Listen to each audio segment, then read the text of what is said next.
안녕하세요. 이 채널에서 많은 분들의 인생 희로애락을 들으며 위로를 받고 있는 30대 후반 남성입니다. 그냥 열심히 사는 대한민국의 평범한 남자이고요.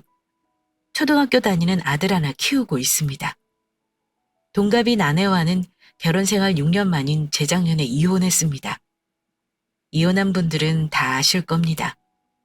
세상에 깔끔한 이혼은 없고 상처 없는 이혼은 없다는 거요. 특히 이혼하는 이유가 상대방의 배신인 경우 영원히 상처를 입는 것 같습니다. 2년이 다 되어가는 시간이 흐른 지금도 회복하는 과정에 있으니까요. 주변 어떤 사람에게도 말 못하는 제 사연 한번 털어놓고 싶어 이렇게 사연을 신청하게 되었네요. 동생이 아는 푸념 듣는다 생각하고 편하게 들어주셨으면 합니다. 얼마 전 만난 고향 친구 놈이 이런 말을 하더라고요. 너 혼자 애 키우는 거 힘들지 않냐? 정 힘들면 네 와이프한테 보내는 게 어때? 그래도 아이는 엄마가 키우는 게 더 좋은 거 아니야? 애 엄마가 애 달라는 말 안 해? 내 잘못으로 헤어진 거면 나도 애를 내가 키운다고 굳이 고집 안 했을 수도 있지. 여자가 남자랑 눈 맞으면 자식 새끼도 안 보이는가 봐. 근데 그 사람이 키운다고 해도 나는 안 보내. 다른 건 다 참아도 내 새끼가 계보 밑에서 자라는 꼴은 못 보겠다. 계모도 마찬가지고. 난 앞으로 우리 지호 아빠로만 살고 싶어. 나이가 젊은데 재혼 안 하고 평생 살겠다고? 아서라. 장담하지 마. 사람 일은 모르는 거다. 나중에 우리 아들이 원하면 또 모르지만 아직은 그래. 나 혼자 키우지만 구김살 없이 키우고 싶다. 뼈아픈 이혼 과정을 지나며 제가 결심한 건 앞으로 아빠라는 이름으로만 살겠다는 거였습니다. 물론 저 혼자 어린 아들 키우는 게 쉬운 일은 아니네요. 제가 젊은 나이라고 주변에서 여자 만나라고 푸시하기도 하는데요. 제가 결혼이라는 거에 너무 질려버렸나 봅니다. 직장 다니고 아이 보는 것만으로 에너지를 다 소모하게 되니 다른 곳에 눈 돌릴 틈이 아직은 없습니다. 저는 결혼 전부터 항상 와이프에게 미안하고 고마운 마음이 컸던 사람이었습니다. 학벌이 아주 좋은 것도 아니고 돈을 많이 버는 것도 아닌데 제게 시집와준 아내가 그저 고마웠거든요. 저는 전북 김제의 한 시골 동네에서 어린 시절을 보냈어요. 멀어도 너무 멀죠? 아내는 어릴 때부터 한 동네에서 자란 초등학교 동창입니다. 제가 어릴 때만 해도 동네 친구들이 그래도 10대 명은 있었던 것 같아요. 동네 부모님들은 거의 농업이나 축산업에 종사하시던 분들이었기 때문에 어릴 때 동네 친구들과는 거의 하루 종일 같이 붙어 어울리곤 했었죠.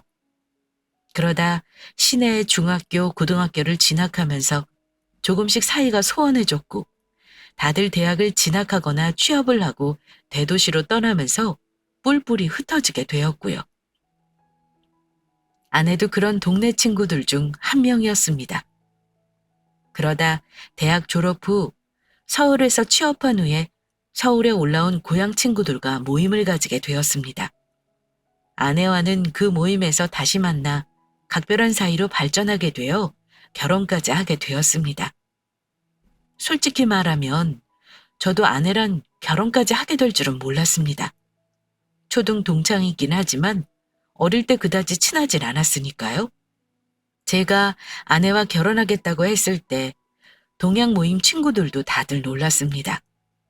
연애하는 걸 밝히지 않은 것도 이유였지만 성격이 활발하던 아내가 저 말고 다른 놈이랑 사귀는 사이라고 오해한 친구들이 여럿이었거든요. 그중에 한 친구 놈이 하는 말이 너네 둘이가 결혼한다고? 와, 나는 미정이 네가 규진이랑 사귀는 줄 알았다. 아니, 둘이 영화 본다 어쩐다 그러지 않았냐? 둘이 사귀는 건 진짜 몰랐네. 그 무엇이냐? 둘이 비밀 연애 뭐 그렇게 하다가 빵 터트린 거야? 규진이가 알면 서운하겠어. 오늘 안 왔으니 망정이지. 미정이 너도 이리저리 그렇게 웃음 주는 거 아니야. 남자는 말이야. 여자 웃음 한 방에도 가슴이 벌렁거린다 이 말이야. 그 말을 들은 아내가 당황한 듯 얼굴을 붉히며 그 친구를 나무랐습니다. 야, 너는 무슨 말을 그렇게 하냐? 내가 누구한테 웃음을 줬다는 거야? 다 고향 친구들이니까 친해서 그런 것이지. 아내의 말에 저도 아내 편을 들어줬죠. 야, 임마. 우리 미정이를 어디다가 갖다 붙여? 규진이 그 새끼가 울린 여자만 대체 몇이냐? 내가 아는 거만 3명이야. 고향 친구니까 그러고 다녀도 친구로 봐주는 거지. 안 그랬어 봐. 그 새끼는 우리랑 어울리지도 못해. 오늘도 여자 만나느라 모임에 나오지도 않은 거 아니야? 규진이 그놈 그거 코인인지 뭔지 그거 하다가 돈 다 날리고 시골 도로 내려갔잖아. 시골 가서 지부모 하우스 농사 돕는다고 말이여. 미혼 남녀들이 모인 동창 모임이니 썸 타는 사람이 저뿐이었겠습니까? 다른 친구들도 결혼한 커플이 있었고 간혹 제 아내처럼 오해를 받는 사람도 있었기도 했죠. 저는 그건 크게 신경 쓰지도 않았습니다. 다들 잘 아는 친구들이니 이상하게 오해할 것도 없었고요. 아무리 어릴 때 알던 사이라고 하지만 그렇다고 해서 결혼 생활이 남들과 다르지는 않습니다. 부부 사이도 갈등도 있고 고부간의 갈등도 있어서 아내가 싫은 소리 하기도 하고 서로 싸우기도 했어요. 하지만 이혼할 만큼 큰 문제는 부부 사이에 없었습니다. 이혼이라는 게 어느 한쪽만의 잘못은 아니라죠. 아내도 물론 힘들었던 게 있었겠죠. 아내 입장도 들어봐야겠지만 아내는 결혼하고 나서 시골 본가에 내려가는 걸 너무 싫어했습니다. 친정도 같은 동네에 있으니 엄밀히 말하면 시골을 가더라도 저희 집에 가는 걸 싫어했다고 해야겠네요. 1년에 고향 내려가는 건 딱 2번입니다. 추석과 설날이요. 직장 생활을 서울에서 하다 보면 어버이날이며 생신이며 이런 것들은 거의 전화와 용돈으로 챙기는 게 다였죠. 자주 가는 일이 없어도 아내는 본가에 가서 우리 어머니를 껄끄러워했습니다. 사실 그게 다 이유가 있었습니다. 저희 엄마가 동네에서 유명한 호랑이 엄마였는데 동네 애들이 다 무서워했습니다. 그도 그럴 것이 아버지 일찍 돌아가시고 엄마 혼자 아들 셋을 키우셨으니 보통 강단이셨겠습니까? 허풍이긴 했지만 우리 엄마가 빵봉지를 던지면 날아가는 빵봉지가 까질 정도라고 친구들에게 엄마의 괴력을 장난삼아 말할 정도였으니까요. 저는 둘째였는데 형이 엄마한테 맞는 걸 하도 많이 받는지라 알아서 스스로 잘했습니다. 그 시골 깡촌에서 아들 3 다 대학 보내고 은행원, 공무원, 나름 큰 회사 다니는 저 이렇게 자식 농사 지으신 분이라 동네에서 나름 성공한 어머니 대접도 받고 계시고요. 그런데다 어머니는 지금의 제 아내를 학창시절에 그다지 좋아하지 않으셨어요. 왜냐면 저는 공부를 나름 잘했던 반면 아내는 노는 걸 더 좋아했고 심하게 말하면 동네 날라리였습니다. 간혹 우리 엄마에게도 이상한 짓 하다 걸려 혼이 나기도 했거든요. 미정이 그것이 어제 보니 누구 오토바이인지 뒤에 열쇠고리처럼 달랑달랑 매달려 가더만. 그러다 사고 나면 지 부모 가슴에 얼마나 못을 박는 것이냐. 참말로 미친년이다. 그것이. 마침 내 눈에 띄었으니 혼자서 보냈는데 어른들 안 보이는 데서 아주 지랄을 하고 다니는 모양이요.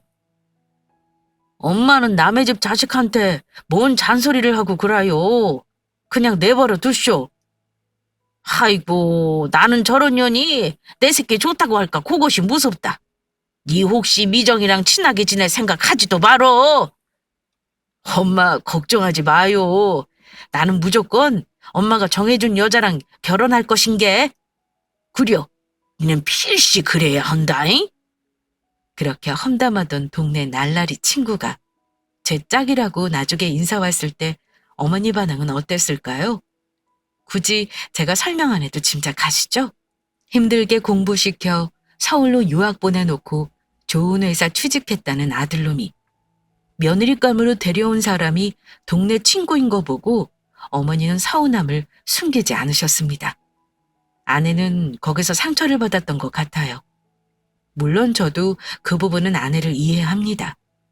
자기를 마음에 들어하지 않는 시부모가 어려운 건 당연한 거라 생각해요.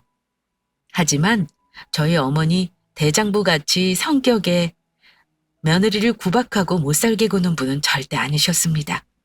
자식이 좋아하는 여자라고 본인 서운한 마음 금방 접으시고 가족으로 받아들이겠다 말씀하셨고요. 형수님과 똑같이 대해주셨습니다. 나중에 아들 태어났을 때도 집안의 첫아들이라고 얼마나 기뻐하셨는지 모릅니다.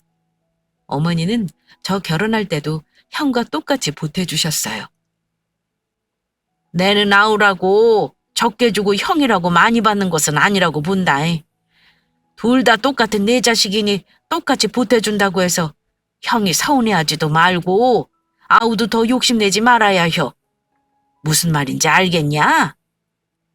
시골 촌부에게 돈 나올 것이 어디 있겠습니까? 물려받은 전답을 팔아 자식들 결혼시켜 주신 거죠.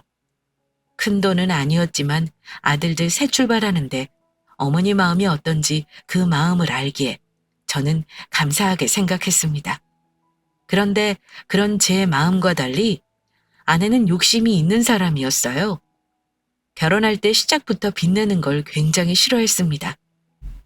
싫어하는 것까지는 그럴 수 있다고 생각하지만 문제는 그걸 다른 사람들과 비교를 한다는 거에 있었습니다. 내 친구는 결혼할 때 빚은 안 지고 시작하는데 우리는 시작이 빚잔치니 이거 언제 다 갖고 살아? 나보다 잘난 것도 없는데 걔는 좋은 집안 남편 만나 집도 서울에 떡하니 장만하고 우린 겨우 서울 변두리에 겨우 빌라로 전세로 시작하는데 정말 짜증난다. 콩이 굴러가는 거랑 수레바퀴 굴러가는 거랑 똑같겠어? 어느 세월에 집을 사냐? 집 사는 게 인생의 목표야? 우리 가족 행복하게 잘 사는 게 중요한 건데 뭘 그렇게 남하고 비교를 하고 그래. 나보다 잘난 사람들만 보면 한도 끝도 없는 거야. 아니? 그러니까 너는 발전이 없는 거야. 이럴 줄 알았으면 시골 촌놈하고 결혼하는 게 아닌데. 나 좋다는 서울 남자 다 뿌리치고 내가 이게 뭔 고생이야? 야, 넌 무슨 말을 그렇게 기분 나쁘게 하냐? 뭐 그렇게 말해야 해? 나는 뭐 나 좋다는 여자 없었는 줄 알아? 아내의 투정을 달래다가 남과 비교하는 말을 들으면 저도 끝내는 화를 내게 되고 그러다 보면 싸움이 커지게 되었습니다. 서로 감정이 상해도 늘 먼저 사과하는 쪽은 제 쪽이었습니다. 다투더라도 제가 먼저 손을 내밀어 사과했고 싸움을 길게 끌고 간 적은 없었습니다. 아내가 본가에 내려가는 걸 싫어했던 이유는 또 있습니다. 같은 동양 출신이니 잘 알지만 아내 또한 가부장적인 분위기의 집에서 태어나 그런 가부장적인 문화에 희생하신 장모님의 모습을 보고 자란 탓에 장모님의 상처를 공감하며 그에 대한 반감이 큰 사람이었습니다. 결혼 전에 그 부분에 대해 많은 이야기를 했었고 저도 아내의 생각에 공감하고 맞춰가려 노력했습니다. 하지만 결혼하고 나서 보니 제가 생각한 것보다 훨씬 시댁이라는 이미지에 큰 반감을 가진 사람이었습니다. 그래서 결혼 후에도 최대한 조심하고 시간이 지나면 아내가 변할 것이라 생각했습니다. 그런데 아내는 1년에 시골에 내려가는 2번에 명절 이외에는 전화 연락조차 안 하는 사람이었습니다. 저는 시골에 있는 어머니를 자주 못 뵙는 게 마음에 걸렸습니다. 물론 막내가 김제에서 공무원으로 근무하고 있으니 어머니를 가끔 들여다보긴 한다 해도 저도 아들로서 어머니에게 최소한의 자식 노릇을 하고 싶었고요. 당연히 사람인지라 그런 생각이 들더라고요. 하지만 물리적 거리가 있고 부모님과 전화 때마다 아내의 안부를 궁금해하셔서 아내도 종종 저희 부모님께 전화를 했으면 하는 생각이 들었습니다. 저는 어머니께 전화할 때면 항상 처가에도 연락을 드려 간단한 안부를 묻습니다. 그 정도는 자주 못 가는 자식이 최소한 할 수 있는 도리라고 생각하고요. 많은 분들이 이야기하는 대리 효도에 대한 이야기도 알고 있습니다. 하지만 저는 제가 부모님께 연락하지 않으면서 제 아내에게 대리로 효도를 해달라고 요구하고 있는 것이 아니었습니다. 그래서 아내에게 부모님께 종종 전화로 안부 정도 전달했으면 좋겠다. 이야기를 하였습니다. 그러니 아내의 반응이 각자 부모한테는 각자 전화드리면 되는 거 아니야? 왜 남의 부모한테 연락을 강요해? 라고 하더군요. 그래서 제가 자주 전화라는 게 아니고 어버이날이란 생신날 못 내려가니 간단한 인사 정도는 할 수 있는 거 아니야? 나도 자주 전화드리진 못하지만 그래도 우리 어머니한테 전화할 때는 장모님께도 늘 연락드리잖아. 멀리 계시는 부모님 마음 쓰이는데 그 정도는 해줬으면 해. 하고 이야기를 했습니다. 하지만 아내는 그런 제 말을 이해하지 못했습니다. 그리고 이혼할 때까지도 거의 먼저 연락을 드린 적 없고요. 결혼 초에는 당당하게 서운하다고 요구했지만 아내의 변하지 않는 모습을 보면서 점점 저도 포기하게 되었고요. 돌이켜보면 결혼 준비부터 결혼 생활을 마무리할 때까지 저는 늘 양보만 계속했던 것 같습니다. 저희 집이 원래 제사가 있는 집이었는데 어머니께서 우리 때부터 제사를 끝내겠다고 말씀하셨고 결혼 후에도 제사는 지내지 않았습니다. 다만 명절에 다 같이 모여 식사는 합니다. 그리고 처가에 다녀온 후 각자 친구와 모임을 갖거나 합니다. 명절에 저희가 방문하면 정말 손님처럼 아무 일도 안 하고 편하게 푹 쉬다 갔었습니다. 형수님이 오히려 음식이며 설거지며 더 하셨고요. 우리 아내는 아이 보라고 고무장갑도 못 끼게 했습니다. 또 제가 결혼을 하고 어머니가 서울 집에 방문하신 적도 한 번도 없습니다. 저는 어머니가 제가 결혼 생활을 잘했으면 하는 마음에서 최대한 많이 배려해주고 계신다고 생각하고 있었습니다. 아무리 그래도 결혼하고 나서 싱글일 때와 똑같이 살 수는 없는 거잖아요. 챙겨야 하는 가족이 늘어나고 새로운 역할도 주어지는 걸 다 거부하고 난 예전처럼 편하게만 살겠다고 주장하려면 결혼을 하지 말아야 한다고 생각합니다. 결혼한 부부가 다들 저와 비슷한 문제로 다투고 심하면 이혼하는 경우도 많다고 들었는데 이 정도면 저희 집이 흔히 말하는 못된 시모나 시집 식구들은 아니라고 생각합니다. 어쨌거나 시간이 흐르니 서로 포기할 건 포기하게 되기도 하고요. 싸움이 되는 게 싫어 아예 말을 안 하기도 했습니다. 우리가 서로 죽고 못 사는 살가운 부부는 아니었어요. 저 역시 직장 생활로 바빴고 외벌이다 보니 늘 빠듯한 살림에 보탬이 되려고 야근도 많이 해서 아내 나름 아이를 육아하느라 힘들기도 했을 겁니다. 아이 태어나고부터는 더 힘들어하는 것 같아 저는 늦게 퇴근해서도 설거지며 아이 빨래, 분리수거와 청소를 도맡아 했습니다. 저는 아내와 아이만 보고 정말 죽어라 일만 했어요. 그 치열한 사회생활을 이겨낼 수 있는 힘이 바로 가족이라 생각했습니다. 그런데 평범한 일상이 깨지는 건 순식간에 찾아오더라고요. 예기치 못했던 상황을 맞닥뜨리게 되면서 제가 생각지 않은 방향으로 인생이 흘러가게 되었으니까요. 자식은 늘 부모가 건강할 거라 생각하는데 부모는 자식에게 걱정을 끼치지 않으려 말을 안 할 뿐 계속 늙고 병들어갑니다. 저희 어머니도 다르지 않으셨습니다. 전화로 안부를 물으면 늘 아픈 데였고 편안하다 하시는 분이었는데 난데없이 알츠하이머 판정을 받으셨거든요. 하긴 1, 2년 전부터 어머니가 깜빡깜빡 하신다는 말을 많이 하시긴 했습니다. 나이 들면 기억력이 감퇴한다고 대수롭지 않게 생각지 않은 게 너무 후회되더군요. 어머니의 치매 진단으로 우리 가족은 비상이 걸렸고 형제들이 다 같이 모여 어머니 문제를 의논했습니다. 형, 어머니 상태가 초기라서 약물로 늦추는 게 가능하긴 한데 대신 회복은 안 된대. 문제는 일상생활이 점점 힘들어진다는 거야. 어머니 혼자 밥해 먹고 치우고 혼자 용변 보는 것만 잘 되면 상관이 없는데 그게 어려워지는 게 문제고. 어머니를 혼자 놔두는 건 안 되는 거네. 위험할 수도 있고. 지금으로선 막내 뇌가 아무래도 자주 들여다보고 사람을 써서 어머니를 돌봐야겠는데? 내가 들여다본다지만 계속 그럴 수는 없어. 간병인을 쓰던지 시설로 보내든지 선택을 해야 하는데 어머니가 시설로는 안 가려고 하셔. 자기 지금 멀쩡한데 집 놔두고 어딜 가겠냐고 화를 내시더라고. 그건 더 심해지면 생각해볼 문제 같아. 그 당시 어머니 상태는 촉이라고는 하셨지만 같은 말 하루에 수십 번 하시고 밤이고 낮이고 새벽이고 전화하셔서 하고픈 말씀하시고 또 잊어버리고 하시는 상태였습니다. 막내 동생이 말하기론 갑자기 피해망상 증상이 생기셨는지 자기 물건도 어디 놔두고 잊어버리시고는 누가 훔쳐갔다 하시는 일이 자주 있다고 하더군요. 치매는 사실 몸 못 움직이고 막말로 벽에 똥실하는 그런 중증만 힘든 게 아니더라고요. 초기에도 주변 가족이 정신적으로 정말 힘듭니다. 보기엔 겉은 멀쩡해서 더 힘들어요. 같은 말 또 하고 같은 말 또 하고 하루에 몇 번씩 아들들이고 며느리들에게 전화를 닥치는 대로 돌리십니다.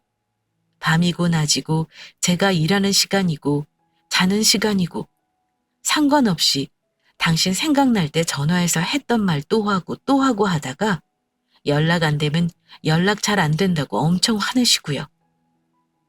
저도 사람인지라 매번 같은 대답하다가 한 번 짜증내면 내가 2번 다시 너한테는 전화 안 한다 하시다가 30분 후 또 하십니다.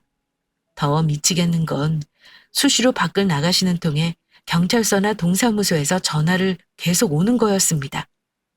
피해망상 증상이 심할 때는 온 동네방네 아들들을 나쁜 놈으로 만드시기도 하고 싸움 걸듯 전화하기도 하는 일이 잦았습니다.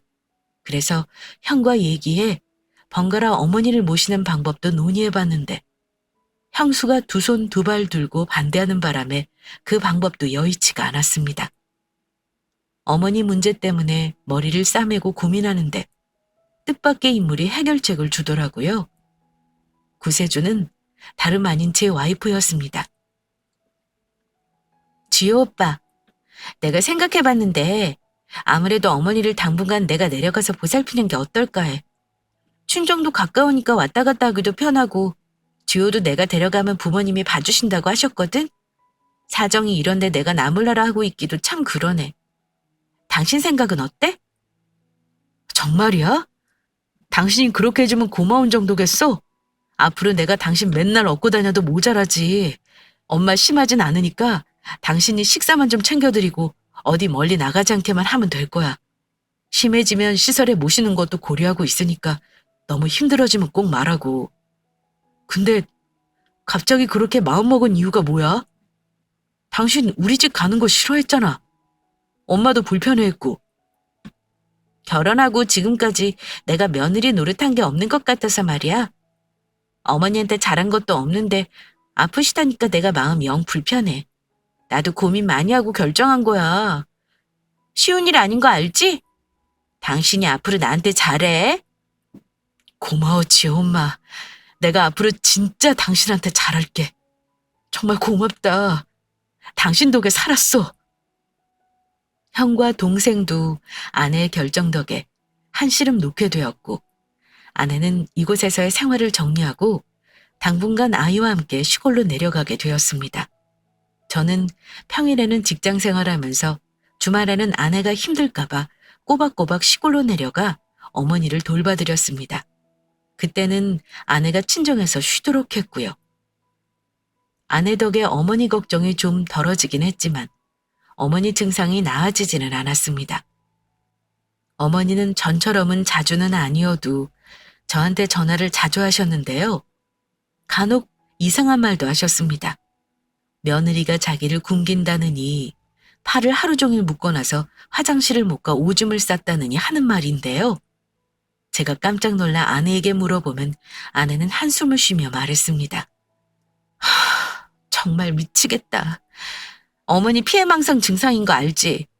나한테는 아들이 자기 재산 다 뺏었다고 하루에 몇 번을 말하셔. 설마니 내가 밥을 굶기겠어?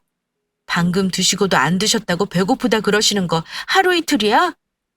예전에는 그래도 나는 알아보셨는데 지금은 하루에도 몇 번씩 내가 누구냐 그러셔. 그러다 대소변 못 가리실까 봐 걱정이다. 아직은 혼자 밥도 드시고 용변도 보시지만 만약 그거 안 되면 그때는 시설로 모셔야지 뭐. 저도 어머니 증상을 잘 알고 있었던 터라 아내가 많이 힘들 것 같았습니다. 그래서 어머니가 하는 며느리 욕은 그냥 흘려들었어요. 어느 날은 정신이 또 말짱하셔서는 저한테 제 아들 보러 주말에 올 거냐며 묻기도 하셨습니다. 그렇게 한 6개월 정도가 지났던 것 같습니다. 초반에 힘들어하던 아내는 이제 주중에는 먼저 전화하는 일도 없었고요. 어머니 역시 저한테 자주 전화하는 일이 없었습니다. 아내가 돌본다고는 하지만 아무래도 병을 앓고 있다 보니 날이 갈수록 어머니는 수척해지긴 하셨습니다. 주말에 가서 볼 때보다 매번 달라지는 어머니 모습에 마음이 참 아프더군요. 어머니는 선망 증상이 심해지시고 피해 망상까지 더해지신 건지 제가 갈 때마다 제 아내 욕을 그렇게 하셨습니다. 저는 헛소리라 생각하고 어머니를 달래드렸고요. 옆에서 아내는 당연히 돌봐드린 공도 없다며 기분 나빠했습니다. 이런 식으로 증상이 점점 안 좋아지신다면 아내와 아이를 시골에서 둘 수 없는 노릇이라 아무래도 시설을 알아봐야겠다고 마음을 먹고 형제들과 의논을 해야겠다 생각이 들더군요. 하지만 당장은 아내의 도움이 필요한 상황이었으니 저는 최대한 아내의 비위를 맞춰주며 눈치를 봐야 했습니다. 그러다가 아내의 생일인 8월이 다가왔고 저는 고생한 아내에게 깜짝 선물을 하고 싶어 금요일에 휴가를 내고 고향으로 내려갔습니다. 아내가 좋아하는 브랜드에서 미리 지갑도 사놨었고요. 설레는 마음으로 고향에 내려가 잠시 시내에 들러 아내에게 줄 케이크를 사고 있을 때였습니다. 갑자기 누가 제 등을 세게 후려치더니 아는 척을 하는 겁니다. 깜짝 놀라 뒤돌아보니 고향에서 부모님과 농사를 짓고 있는 제 친구놈이었습니다. 와, 이게 누구냐? 재호, 너 오랜만이다. 여긴 어쩐 일이냐? 아, 나 우리 와이프 생일이라 케이크 사러 왔지. 잘 지내냐? 나야 잘 지내지. 네 어머니 소식은 들었어. 요즘은 좀 어떠시냐? 좋아지는 병이 아니니 걱정이지 뭐. 우리 와이프가 고생이라 내가 많이 미안하고 그러네. 요즘 어느 며느리가 아픈 시어미를 모신다고 하겠냐? 그래. 그 말은 맞다만. 근데 너 말이요. 혹시 아무것도 모르냐? 그게 뭔 소리요? 뭘 모른다는 말이야? 아, 진짜 모르는가 보네. 아닐 수도 있으니까 화는 내지 말고 저기 이 동네 지금 네 와이프 소문이 이상하게 돌고 있어. 오래간만에 만난 친구가 하는 말에 저는 깜짝 놀라 그게 무슨 말이냐며 추궁했습니다. 그런데 제 친구놈이 하는 말이 기가 막혔습니다. 아니 얼마 전에 우리 어머니가 그러시는 거야. 시내에서 네 와이프하고 규진이 놈이 같이 술 처먹는 거 봤다고. 너 규진이 놈 알지? 서울서 다 말아먹고 너 결혼할 때쯤 여기 내려왔잖아. 어렸을 적 친구니까 한두 번은 그럴 수도 있지. 근데 한두 번이 아니고 오밤중에 그러고 다니는 걸 어른들이 여러 번 본 모양이더라. 우리 어머니가 너네 집에 반찬 챙긴다고 가끔 가는데 그럴 때마다 네 와이프가 어머니한테 소리 지르고 화내고 있다고 하지 뭐냐. 나는 설마 하는데 그래도 혹시 모르는 일이잖아. 네가 내려왔으니까 한 번은 확인해봐. 네 마누라 간수 잘 알아 이 말이요. 마누라 간수를 잘 알아는 친구놈 얘기를 쉽게 믿을 수는 없었지만 하필 소문이 난 놈이 규진이 그 놈인 건지 결혼 전에도 아내와 사귀는 줄 알았다고 오해받았던 적이 있는 놈이라 왠지 이상하게 신경이 쓰이더라고요. 친구놈과 헤어지고 어머니 집으로 왔는데 아내는 집에 없었습니다. 제가 말도 안 하고 왔으니 그럴 수도 있겠다 생각하고 안방문을 열었는데 저는 어머니 모습을 보고 깜짝 놀라고 말았습니다. 부쩍 수척해진 모습도 그랬지만 대소변 가리는 게 힘드신 건지 전에는 차지 않던 기저귀도 차고 계셨습니다. 게다가 처방받은 치매약은 제대로 못 챙겨 먹은 듯 그대로 남아 있었고요. 한쪽 구석으로 치워진 밥상 위에는 날파리가 끓고 있는 국과 밥이 있었습니다. 이미 그걸로 저는 사태를 파악할 수 있었죠. 저는 눈물을 삼키고 어머니께 인사를 했습니다. 어머니, 아들 왔어요. 그동안 잘 계셨어요? 밥 좀 잘 챙겨 드시지. 얼굴이 이게 뭐예요, 어머니? 어머니? 우리 아들이냐? 내가 너만 생각하면 불쌍해서 이리 온다. 응? 그때까지만 해도 자식을 알아는 보셨을 때였는데 어머니는 저를 보시더니 서러운 듯 우셨습니다. 그러면서 갑자기 얼굴을 바꾸시더니 며느리가 자기를 괴롭히고 때렸으며 밥을 안 줬다는 얘기를 줄줄이 늘어놓으셨습니다. 평소 같으면 피해 망상 증상이려니 하고 넘겼을 텐데 이상하게 그날은 어머니의 말이 귀에 걸리더군요. 저는 아내에게 전화를 했습니다. 제가 어머니 댁에 와 있다는 말에 화들짝 놀라는 듯 하더니 얼마 후 집으로 왔습니다. 친구에게 그런 말을 듣고 나서인가 저는 유심히 아내의 태도를 살폈습니다. 내려온다는 말은 없었잖아. 올 거면 연락 좀 하지 그랬어. 나 잠깐 지호 때문에 친정에 가 있었지. 어머니는 혼자서 TV도 보시고 잘 계셔. 당신도 봐서 알잖아. 당신 생일이라 잠깐 선물 주려고 왔어. 근데 말이야, 당신 혹시 어머니 끼니랑 약은 제대로 챙겨드리고 있는 거 맞아? 어째 계속 수척해지시는 것 같네? 챙겨드려도 잘 안 드시는 거 잘 알잖아. 내가 당신 어머니 굶기겠어? 가뜩이나 힘든 사람 힘 빠지는 소리 하지 마. 저는 아무렇지 않은 척 아내를 대했지만 뭔가 이상하다는 느낌을 받았습니다. 어머니를 돌보고 아이를 본다는 사람이 진한 화장을 하고 풍기는 향수 냄새, 그리고 어울리지 않은 옷차림도요. 그때는 아무런 티내지 않고 서울로 올라왔지만 다음 주에 시골로 내려가면서 저는 미리 준비해둔 CCTV를 아내 몰래 어머니 집 거실과 안방, 그리고 마당을 비추도록 처마에 설치해뒀습니다. 어머니의 안전을 확인하기에는 최적의 방법이기도 했고 아내의 실제 모습을 확인하기 위해 어쩔 수가 없는 선택이었습니다. 하지만 저는 제 친구놈의 말이 제발 틀리기를 바랬습니다. 아내가 어머니를 소홀히 돌보는 건 참을 수 있었지만 만약 아내의 일탈을 보게 된다면 저는 미쳐버릴 수도 있을 것 같았거든요. 하지만 그런 제 바람과는 달리 CCTV를 보기 시작한 첫날부터 저는 아내가 어머니를 단순히 소홀히 돌본 것만이 아니라는 걸 알게 되었습니다. 아내는 아침에 밥과 국, 볼품없는 찬으로 어머니 끼니를 챙기고는 하루 종일 어머니를 들여다보지 않았습니다. 기저귀는 어머니가 스스로 입고 벗고 하셨고 제가 관찰하는 며칠 동안 어머니 목욕도 도와드리지 않았습니다. 그 한여름에 말입니다.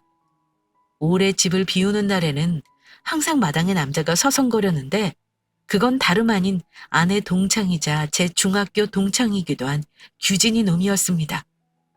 아내가 나오면 기다렸다는 듯 어깨에 손을 얹은 채 어디론가 데리고 나갔고요. 그놈과 나가는 날 아내는 거의 밤을 새우고 아침 늦지막이 어머니 댁에 오곤 했습니다. 일주일에 3일 이상을 그러더군요. 오래 증거를 수집할 필요도 없었습니다. 아내가 어머니를 힘들게 하는데 그대로 놔둘 수도 없었고요. 그런데 어느 날은 아내가 어머니를 한쪽 손목을 창틀에 묶어놓고 가는 걸 보고 너무 놀란 나머지 바로 경찰에 신고해버렸습니다. 그런 꼴까지 봤는데 더 이상의 관찰은 무의미했습니다. 명백한 노인 학대였으니까요. 경찰에게 집 비밀번호를 알려주고 집으로 출동해 어머니를 모셔달라 부탁하고 나서 저도 바로 시골로 출발했습니다. 아내의 추악한 모습을 안 이상 더 이상 시간을 끌 이유가 없었죠. 시골에 도착하니 이미 늦은 저녁 시간이었습니다. 저는 경찰서에서 어머니를 학대하고 방치한 아내를 고소하기 위해 고소장을 작성한 후 어머니를 지구대에서 모셔 집으로 돌아왔습니다. 그런데 아내는 그 늦은 시간에 어머니 집에도 없었고 장모님 댁에 연락해봐도 없었습니다. 아내에게 연락해 어머니 집으로 오라 했죠. 나 지금 어머니 댁에 와 있어. 할 말 있으니 지금 당장 집으로 와. 당신 지금 혼자 있는 거 아니잖아? 규진이 놈이랑 같이 있지? 나 다 알고 있어. 당신 그놈하고 바람났지? 당신 원하는 대로 살게 해줄 테니까 지금 당장 와. 이게 어쩐 일이야?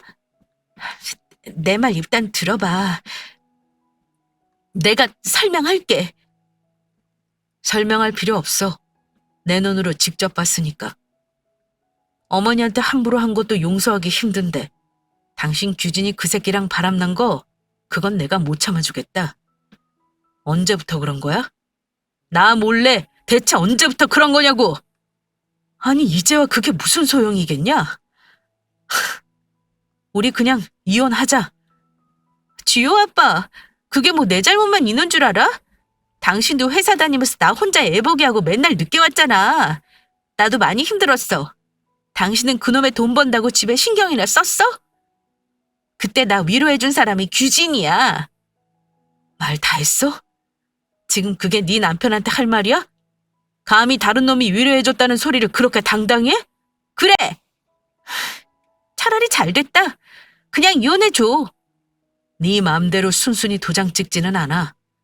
너 우리 어머니 학대한 거 죗값 먼저 치러라. 그리고 너랑 바람난 그 새끼도 가만 안 둘 테니 그렇게 알아. 너 같은 건 엄마 자격 없어. 내 새끼도 내가 키울 거야. 알겠어? 조용히 둘만 이혼하면 되는 거지.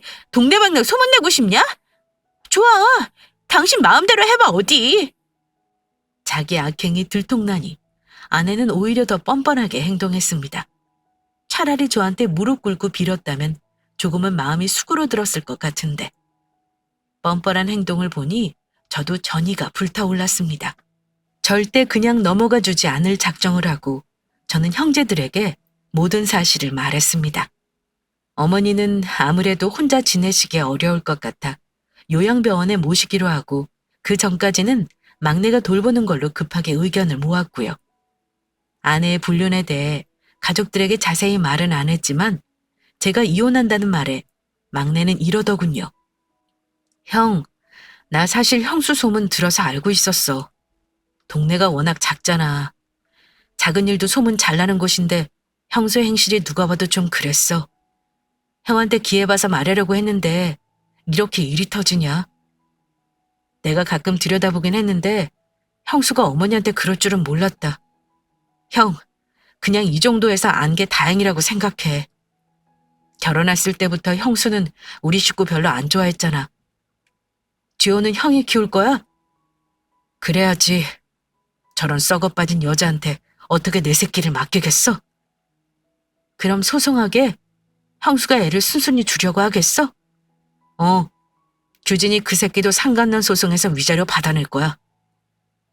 한 동네에 이런 소문나서 한동안 시끄럽겠네. 형, 나는 형편이야. 마음 풀릴 때까지 하고 싶은 대로 해. 난 이제 형수는 우리 가족 아니라고 생각해. 아내는 이제 서울 집으로 돌아갈 생각은 없는 듯 했습니다. 처가에 아이를 데리러 갔는데 이미 아이 짐을 싸놨더군요. 장모님은 영문도 모르는 눈치였고요. 둘 사이에 흐르는 냉랭한 분위기로 뭔가 심상치 않음을 직감하셨는지 무슨 일이냐면 물으셨지만 저는 아무 말도 않고 아내에게 직접 들으시라 하고 아이를 데리고 왔습니다. 남자에게 눈이 돌아가면 여자는 자기 자식도 별로 중요하지 않은가 봅니다. 아내는 제가 아이를 데려가는데도 말리지 않고 팔짱을 낀 채 지켜보고만 있었습니다. 우리 엄마 학대한 거 나 그냥 안 넘어가. 경찰이 오라고 하면 협조나 잘해라. 뭐? 미쳤어? 무슨 증거로 나를 고소해? 당신은 몰랐겠지만 내가 집에 CCTV 설치해놨거든. 거기에 다 찍혔으니까 발뺌은 못할 거야. 그리고 규진이 그 새끼한테도 전해 위자료 준비해 놓으라고 전해라. 당황한 얼굴로 씩씩거리는 아이 엄마를 뒤로하고 저는 뒤돌아 처가를 나왔습니다. 아내가 이곳에 내려온 게 우리 어머니를 돌보려는 목적으로 온 것이 아니라는 걸 그제야 알겠더군요. 아이는 자기 엄마에게 맡겨놓고 제 눈을 피해 그동안 그놈과 신나게 놀아놨던 겁니다. 낮과 밤 가리지 않고 얼마나 자유롭게 놀았겠습니까? 아내의 속내를 다 파악한 저는 서울로 올라오는 내내 눈물이 나더라고요. 아무것도 모르는 제 아들놈 얼굴을 보며 얼마나 울었는지 모릅니다. 제 결혼 생활은 그렇게 아내의 배신으로 끝났습니다. 저는 아내와 바람 피운 그놈에게 상간남 소송을 걸었습니다. 아내는 저와 혼인을 유지할 의지가 없었고 소송한다 해도 저에게 줄 위자료가 없었습니다. 돈 관리는 전부 제가 했으니 따로 모아둔 돈도 없는 듯 했고요. 그놈하고 같이 살 계획이 있는 건지 순순히 집도 포기하겠다 하길래 합의 이혼으로 끝냈습니다. 물론 아이는 제가 키우는 걸로 했고요. 하지만 아이에 대한 책임을 안 지고 혼자 편하게 사는 꼴은 보기 싫었습니다. 나 혼자 애 키우는데 너는 양육비 안 주고 연애질까지 하는 꼴은 못 봐. 양육비 주는 조건이면 합의 이혼해 주겠지만 안 준다면 소송으로 끝낼 거야. 아이에 대한 양심은 있는지 아내는 제 말에 동의했고 저는 이혼 후 월 30의 양육비를 아내로부터 받다가 아내가 취직한 다음부터는 월 80의 양육비를 받고 있습니다. 수입의 변화가 생기면 양육비 재청구도 가능하다는 거 제 경우 참고하시면 좋겠네요. 이혼 후 아내는 아이를 한 달에 한 번 만나고 있고요. 듣기로는 그렇게 벗어나고 싶어 하던 시골에서 아직도 산다고 합니다. 이 일이 소문나는 바람에 동네에서 한동안 얼굴도 못 다니고 다녔다 하더군요. 힘들지만 저는 아이와 씩씩하게 살고 있습니다. 서울은 아니지만 하남시의 아파트도 하나 당첨받아 입주를 앞두고 있어요. 아이는 아직 부모의 사정을 모릅니다. 아직은 그저 구김살 없이 잘 크고 있네요. 어머니는 아직 요양병원에 계십니다. 치매라는 게 효심만으로 감당할 수 있는 병이 아니더라고요. 지금은 더 나빠지지 않는 것만으로도 다행이라고 생각하고 있습니다. 제가 이혼하게 된 사연 어떠셨나요? 편하게 들어달라 했지만 아마 저 대신 화내는 분들도 있을 것 같네요. 제 경험으로 누구에게 조언하기보다는 그냥 털어놓고 싶었네요. 조금은 마음이 좀 가벼워진 것 같기도 합니다. 이제는 나쁜 기억은 더 이상 떠올리지 않고 살려고 합니다. 저와 제 아이를 위해 많은 응원 부탁드리며 사연 마칠까 합니다. 감사합니다.